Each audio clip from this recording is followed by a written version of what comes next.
What's the deadliest bombing campaign, most destructive bombing campaign in human history? You know, I know what you're probably saying right now. What most people who don't know say when you say that is, well, the atomic bombing of Hiroshima or Nagasaki. That's what most people would say, because after all, you dropped a bomb and nuked an entire city. So surely that's the most destructive one, but you would be wrong. You see, we're going to do a World War II special now, and we're going to get to all kinds of things in World War II, not near all of it, but we're going to do D-Day next and all kinds of things. But let's talk about the bombing for a moment, the atomic bombing. This is something that's still debated to this day. We dropped a nuclear bomb on a city twice, and we nuked all these people. Should we have? Should we not have? Was that wrong, evil, mean, inhumane? Was it right? Was it no? Well, let's go back to what I said in the very beginning. What was the largest, most devastating bombing run in human history? It was not Nagasaki. It was not Hiroshima. It was actually something called Operation Meeting House. Have you heard of Operation Meeting House? This is important. This is important when it comes to Hiroshima and Nagasaki. Meeting House was Tokyo. You see, Tokyo, obviously you know Tokyo, this big Japanese city, home of the emperor. We decided we were going to bomb it to the ground. We had finally taken over enough islands in the Pacific that we'd gotten close enough to Japan where our long-range bombers, our super fortresses, could start flying these huge bombing runs over mainland Japan. And we started doing this. Remember, you know about Hiroshima and Nagasaki, but people who geek out on World War II know we bombed every major city in Japan. All of them. They were all bombed. We were just bombing Japan. And we get this wild hair one day. What about Tokyo? Only instead of, a bombing run on Tokyo, what if we sent just a fleet of bombers over there with all kinds of different firebombs and things and dropped them all on Tokyo and see what happens? This is Operation Meeting House. And over the course of 2 days, March 9th, March 10th, 1945, we went through and we dropped firebombs and many different kinds of bombs, I should note, on Tokyo. Tokyo, this has happened very rarely in human history, went up in flames in something called a firestorm. Now, this is all going to come back to Hiroshima and Nagasaki. Just stay with me. A firestorm. Sounds scary, but what exactly is it? Is it just a lot of fires? Is it just a hot fire? No. There are a lot of factors that come into play in a firestorm. It hasn't taken place a lot, but we're talking about weather, moisture in the air, yes, fire. Essentially, you start enough of a flame, and there are enough outside circumstances that allow this flame to pretty much become a weather event on its own, a horrific, destructive weather event. People died in Tokyo. The fire was so bad. People died from suffocation while they stood outside. Do you understand what I mean? The fire was so hot and so ravenous, you could stand outside in the fresh air and die from lack of oxygen because the fire was sucking it all up. People melted into the road. They melted into the asphalt. Over 100,000 people burned to death, suffocated to death during Operation Meeting House. But you've never heard of it. Why? Well, because it wasn't enough. When we talk about Hiroshima, Nagasaki, how could you drop this bomb and destroy all these people? It's because we had just spent years, from December 7th, 1941, years fighting against the Japanese. And we discovered many things about the Japanese, their capability, their bravery, many things about the Japanese. And one of the things we discovered about the Japanese was they simply refused to surrender, no matter what. And we'd seen this in incident after incident after incident as we went through the islands. They would make these suicidal bonsai charges with nothing but a bayonet in their hands. These suicide planes, everyone knows about the kamikaze planes, suicide submarines. These people would just die rather than give up. And we firebombed Tokyo, and killed 100,000 of them. We melted them into the road, and they still wouldn't give up. And so what happened was, once we'd completed our takeover of Okinawa, we began our invasion of Japan. Now, we didn't actually put the boots on the ground yet, but a lot of people don't realize this. You can go look it up today. Huge armadas of ships with everything you can imagine, troops, supplies, food, bombs, bullets, preparing for a 2 million man invasion of mainland Japan that would have cost the United States of America 1 million people. When you're up against an enemy that committed, 1 million people. There are videos out. You can go look them up to this day. You can see women and children in Japan bayonet training, preparing for the American invasion. They had said they have to kill all of us. And we just killed, as I said, 100,000 in the largest bombing run ever, and they still wouldn't submit. So we bombed Hiroshima. And still they wouldn't submit. And so we gave them a couple days, and we dropped one on Nagasaki. And still they wouldn't submit, at least immediately afterwards. But then someone talked some sense into the emperor, and there was still a lot of conflict in the high command of Japan, but then they finally ended up submitting. I want you to remember this about history. Whoever tells you about it, whether it's me, your history teacher, some book you're reading, documentary you're watching, I want you to remember something about history. We are all of us, anyone who talks about it, who's interested in it, we are all just people in the theater watching the movie, critiquing what we see. We're just in the audience. We weren't there. In this modern thing we have about judging all these historical figures, facts, and decisions from the past, I find it to be completely and utterly ridiculous. I'm just sitting here in the movie theater eating popcorn, watching the actors perform. I don't have any say-so whatsoever. I'm not there. I didn't act in it. I didn't write it. Remember, 1 million dead American boys. That would have been the cost of not dropping those bombs on Hiroshima and Nagasaki. That's enough of the Pacific. Let's get to Europe. There's so much World War II. We could do a new special every week on World War II and not be done in 20, 30 years or whenever they kick me off the air here. But anyway, you ever heard of Operation Varsity? I bet you haven't. We'll talk about it next. 4 Hours of Fury fills a void in the historical record for World War II. The book predominantly covers the experiences of the American 17th Airborne Division, who along with the British 6th Airborne Division made up the 2 divisions dropped on the far side of the Rhine for Operation Varsity.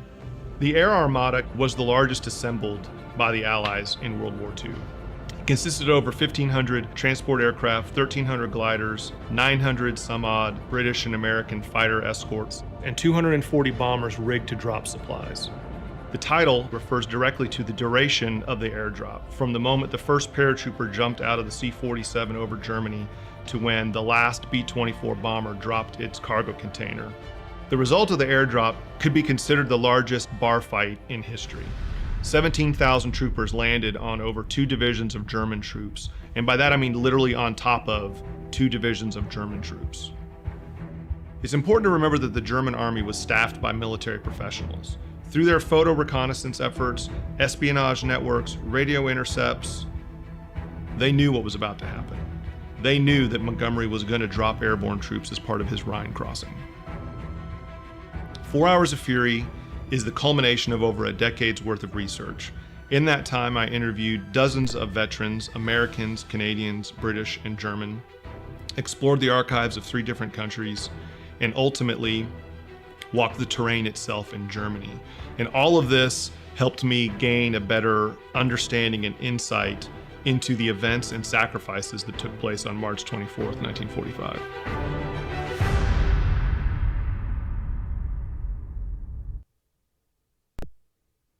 Those airborne guys, man, no thanks. Joining me now, that author right there, author of that book, 4 Hours of Fury, James Fenelon, former paratrooper himself.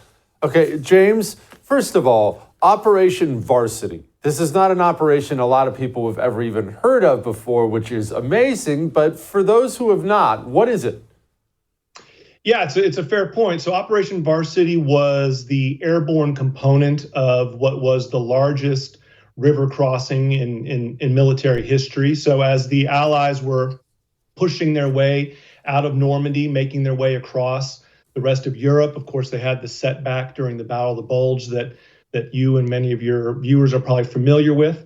But after that, as the Allies regained their momentum, they eventually were going to come up against the Rhine River, which was the largest water obstacle in Europe and was a natural boundary that had to be crossed in order to take the war into Germany itself, if you will.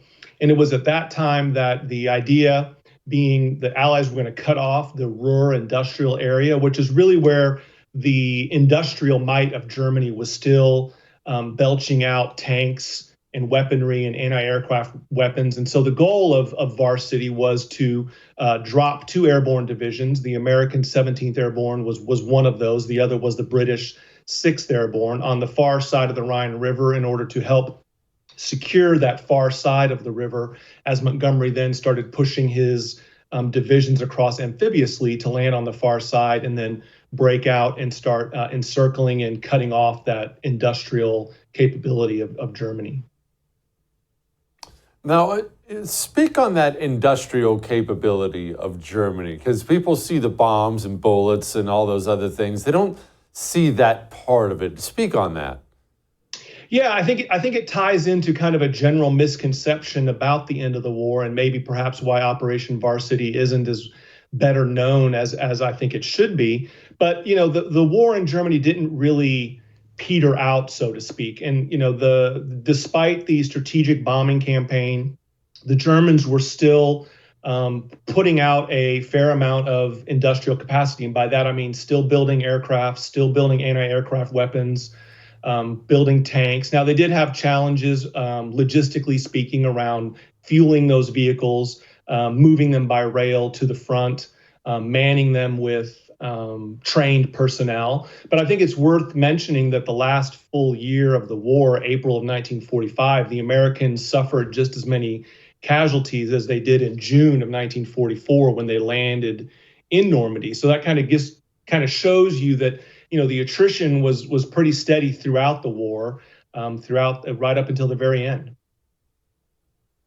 What kind of attrition was it? And I ask it this way: what kind of casualties are we dealing with in that theater? Every theater, they have their own story. Every battle has its own story. You go to the Pacific Theater, 2/3 of those guys are down with dysentery and malaria half the time. What are they going down with in France and Germany? Shrapnel. So, to your point, there was a lot of, you had similar statistics in the Battle of the Bulge, to be sure, from things like frostbite. Dysentery was also an issue there, but not nearly as bad as it was in the Pacific Theater. The main casualty producing weapon in Europe was shrapnel from artillery, frankly. And then, of course, that was followed by, bullets and hand grenade fragments. But, the war in Europe was not nearly as close combat, if you will, for lack of a better term, as it was in the Pacific, where you had, the jungle kind of bringing everybody a lot closer than they would have preferred. Europe was wider open, better for artillery observers. And then, of course, you also had, armored vehicles able to maneuver much more freely in the plains of Europe as they did as opposed to the Pacific. James, you think about gigantic operations like this one, you think about guys parachuting in, you've got a big amphibious assault, I always think about the civilians. What was it like for civilians in these places, from France to Poland, otherwise? Obviously, we know about the atrocities. You're some farm family in northern France. What is your life like? Do you just keep your head down and shut your mouth?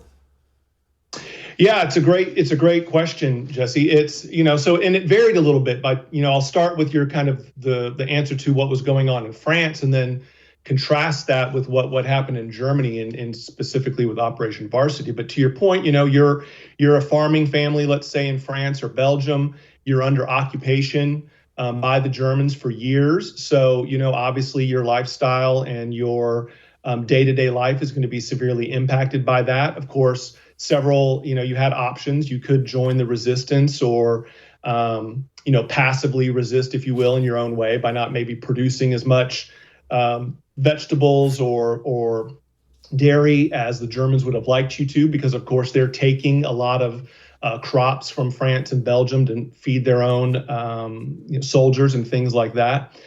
And so they, and then they often got caught in the crossfire. If they got lucky, they were able to evacuate by the time the front lines kind of came through their area. And what was interesting about Operation Varsity is these guys are jumping into Germany, of course. This was an invasion of Germany. So all other airborne operations into France or Holland, those were viewed as liberations, right? Where the civilian population could be viewed as friendly. They knew that, of course, they were going to be inconvenienced by what was going on and, caught in the crossfire, as I mentioned. But the Americans and the British and the Canadian troops going into Germany had now an added element of stress. In addition to fighting the German army, there was a lot of concerns about what the German civilians were going to do, because, of course, at the time, propaganda was very loud and blatant about what the Americans were going to do to Germany. There was this line that the Americans and the Allies were going to turn Germany into a giant potato patch when they took over, and so there was concerns of civilian resistance. And of course, soldiers don't necessarily care who's firing the bullet, whether it's a soldier or a civilian. It's incoming fire, and they're going to return that fire as with as heavily casualty producing results as possible. And it didn't go that way for them from our end, but it did from the Russian end, well, from the Soviet end.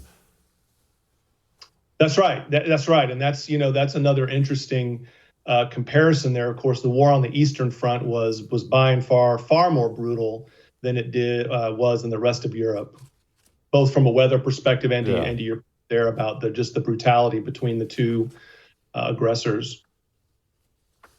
Oh, gosh, it sure was. James, thank you so much. The book is 4 Hours of Fury. I appreciate it, sir. Thank you. Appreciate being back. You bet.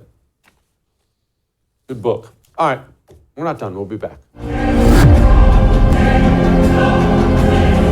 Obviously, when we talk about things like World War II, we're going to talk about war stories and heroism and things like that. It's also important to look back and remember all the endless horror. And there was a lot of it. There was a lot of death and murder and destruction and horrible things. And obviously, the Holocaust. Joining me now, Ferris Castle. She is the author of the book Inseparable, about the Hess twins. Who are the Hess twins, Ferris?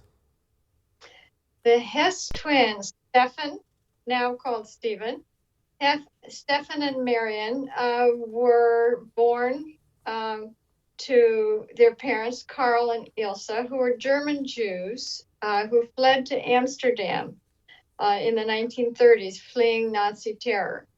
The Hess twins were born 2 years later after the Hesses moved to Amsterdam. And they moved there because they felt that the Netherlands would be a neutral country and stay out of the war that was raging through Europe. So it didn't work. That worked for only a few Go ahead, years. sorry. And then the Nazi Germany invaded the Netherlands too, and the Hesses were trapped. Okay, what was that like to be trapped? Was it ghetto? Was it concentration camp? What did they go through when the Nazis came in? Had to be horrific. In the first few years, Karl Hess, who wrote a memoir about his experience, explained that it was quite survivable. It was not pleasant. Jews were forbidden to go into many stores and couldn't go into parks or any public places, but they weren't being killed. And that's because the Netherlands was such a different situation than, say, Poland, where there were so very many Jews. There were fewer Jews in the Netherlands, and also in the Netherlands, there were Dutch Nazis, and so there were Dutch people who followed Hitler. So they couldn't come in with guns blazing and attempt to control the population that way. They were able to control it with a tactic they developed for the Netherlands called the velvet glove. For the Jews, it was an iron fist inside that velvet glove. Can you please describe the velvet glove? What is that? It means they didn't lock up the population. They didn't run tanks up and down the streets. They tried to be friendly with the population and not arouse the Dutch people to rise up against them. So they definitely maintained their control of the Dutch people, but they didn't control them with the high level of militarism that most of the other countries that the Germans were invading experienced. They felt What's Bergen-Belsen? I'm sorry, go ahead. What's Bergen-Belsen? Sorry. Bergen-Belsen, it's a concentration camp. Bergen-Belsen was set up rather late in the war. The Hesses had been deported to Westerbork, which was a transit camp, basically a gateway. It was a holding place for deported Jews in the Netherlands, who would then be sent to other camps, mostly Auschwitz and Sobibor, extermination camps where they would be immediately killed. But relatively late in the war, the Germans realized that, by the way, they might not win this war in the way that they expected. And they wanted to set up a special camp where high-profile Jews who may have been leaders in the community, may have been more well-to-do, like the Hess family were, and these Jews would be kept alive and put in a camp that was survivable, harsh but survivable, and used as possible prisoners to exchange for German prisoners of war. So it was a most unusual camp, harsh but survivable. And it was in Germany, not Poland. How about that? Ferris, thank you so much. Her book is inseparable. If you want to read about this story of the Hess twins arriving at that camp, what they went through, I would highly recommend you go pick it up. Ferris, thank you so much. I do just want to say, I'm sorry I didn't finish with Bergen-Belsen, that it started survivable and it ended up one of the deadliest camps there was. Yes, it did. It was a horrible place. Thank you so much, Ferris. I appreciate it very much. Thank you. It really is a fascinating story, these Hess twins. And it's amazing that twins of any kind survived any of this. If you remember from the old Holocaust stories, you know, the horrific stories we all know, twins, they experimented on them. They were looking for them. That famous doctor, Angel of Death Mengele, used to look for twins. He used to sit at the trains and look for twins to grab them. So it is an incredible story of evil. And look, we don't talk about that part of World War II enough, but that's something, isn't it? All right, we're not done. We'll be back. Veterans, especially older veterans, if you know any in your life, take some time and talk to them. Remember, those World War II veterans especially, we're almost out of those guys. They're almost all gone now. If you have 10 minutes, 15 minutes, an hour, talk to them. Soak up all the wisdom you can. Joining me now is someone who's done that, Andrew Biggio, author of the book, The Rifle 2, Back to the Battlefield. Andrew, what is the rifle? What are you talking about? Yeah, the rifle refers to an M1 Garand, the standard rifle of that time of World War II. Everybody was issued and used, whether it was in combat or training. And I happened to use that rifle as a microphone with over 300 World War II veterans. I placed this rifle into their hands, recorded their reactions and emotions, 78 years later after World War II. What were some of their stories? Obviously, you can't share all of them. You put it in the book, but what were some of their stories? The floor is yours. Man, everything from heartache to heroism to cowardice to brutal honesty. These guys really showed me that sometimes the greatest generation wasn't perfect. And I asked them on some of the tips and trade on how these younger veterans could live long, successful lives after combat as they did.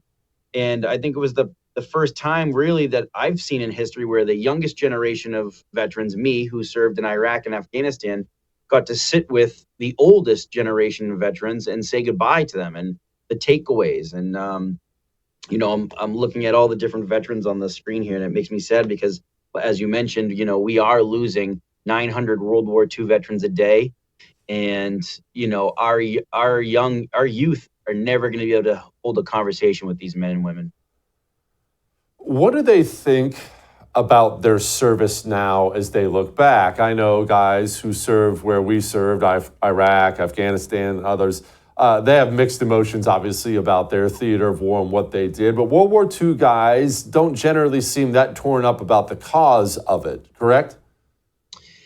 Yeah, it's we didn't get to choose our conflict, but we wore the uniform for the purpose of being just like our grandfathers and great grandfathers. They Yeah. were who we looked up to. A lot of veterans of every generation live in the shadows of these World War II veterans, but I got to sit and have some personal time with these veterans at the end of their life who taught me that war is not just black and white, and that they don't care if they were labeled the greatest generation and save the world, that they did some not so great things to win wars, stuff that we can't do today, stuff that will put US troops in jail if they ever tried to do it in order to win.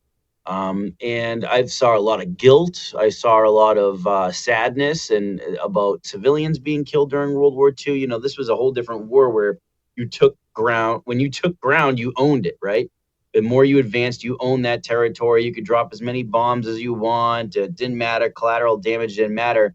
And I think a lot of that in their older years in life, they start to realize it that that war is a crutch. Would you speak to the guilt? I think that would take a lot of people back when they think about World War II veterans. That might be something people would associate with Vietnam or something because of pop culture. But for those who haven't talked to these guys or done much reading might be interested in why any of these guys would feel guilty about anything. Oh, I've seen men at age 98 cry about particularly the civilians killed on Okinawa. And Okinawa was the bloodiest battle of the Second World War. It was one of the last battles. And these Okinawan civilians were caught in the crossfire between the Imperial Japanese Army and the U.S. Marines and the Army. And anything that moved at night, the Marines were taught to shoot, and kill. There was nobody was going to go to court or trial because a whole family got killed by a machine gun fire in the night. There was no night vision back then, and the Japanese were known to sneak up in American lines and slice throats and things like that. So this was something that hundreds of thousands of civilians were killed, and a lot of Marines have lived with that guilt over years. Those I've seen crying.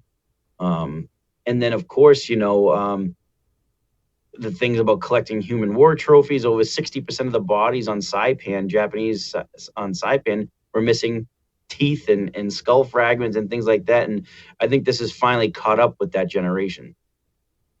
Yeah, no, I've run into the same thing, especially with the Pacific War veterans, much more so in my experience than the European veterans. But getting through the rest of life, because these men, obviously you saw the pictures there, you were sitting down with them, they're old men, they've got families, their whole careers, retired, they're almost dead now. What do they think about their lives after they got back? Well, it's funny because I talked to a veteran the other day from the 104th Infantry Division, and he says, I want to say the world is crazy today, but it's always been crazy. He's like, I'm 99 years old now. And as far as I can remember it, it's always been crazy. This the saying that, oh, today the world's gone crazy. He's like, as far as I can remember it, it's been crazy, And I think that they've lived, like you said, career after career, generations, great grandchildren now that they think that this is probably the standard in life, is that what it is now. And I think to live their own personal life, you got to worry about yourself. And the longevity of your life is staying busy, keeping your mind off the craziness. That might be multiple careers, that may be getting a job after you retire from another job, focus on your family, your kids, and worry about yourself. Andrew, thank you so much. The book is Rifle 2. Thank you so much. Thank you for having me.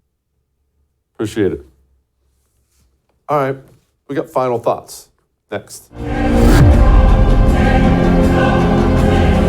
The greatest of all historical events. That is World War II. That's the way it's described. I didn't come up with that. That's the way it's described. But it is something we should look back at often, and we should try to learn as many lessons as we can from that gigantic, horrible, terrible thing. And hopefully we did that a little bit tonight, and we'll do it again. We'll be back.